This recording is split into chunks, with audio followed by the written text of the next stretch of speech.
Hello everyone, I am from Ali Cloud Intelligent, Wu Junyin, a senior technological. Today my topic will be from computing to service, ECS, DevOps, automation products and best practices. So you need to think about what's the next step of the automation DevOps, what kind of product you need, what kind of solution do you need to trigger or to boost the development of your operation.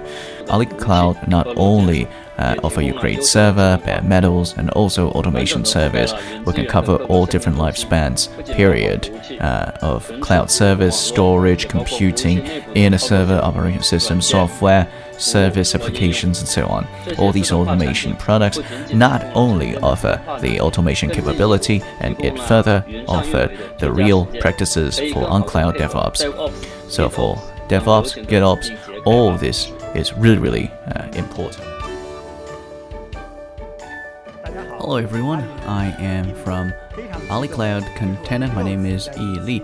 It's the sixth time for me to be at Apsara Conference to talk about container and cloud native technology. Today I'm going to share with you the container product from Ali Cloud's latest progress. Today there'll be three parts of my sharing. First of all, it's about container service.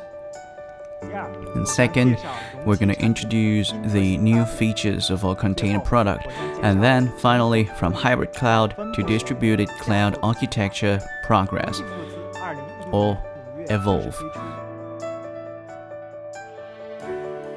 Hello, I'm Jiang Yangqing. I'm head of the Big Data and AI platform of Alibaba Cloud. During the smart upgrade of companies, working with excellent international partners for enterprise-level solutions has been our principle.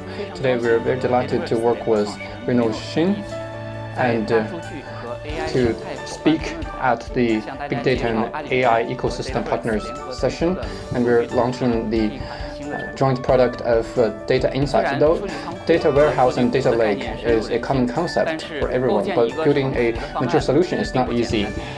For a big data platform to go from experiment to production, it will encounter three classic challenges: reliability, performance, and efficiency. So there are also many other issues. How can you manage production activities and how can you increase the efficiency of development? These are the things that you have to consider relating to reliability, performance, and efficiency.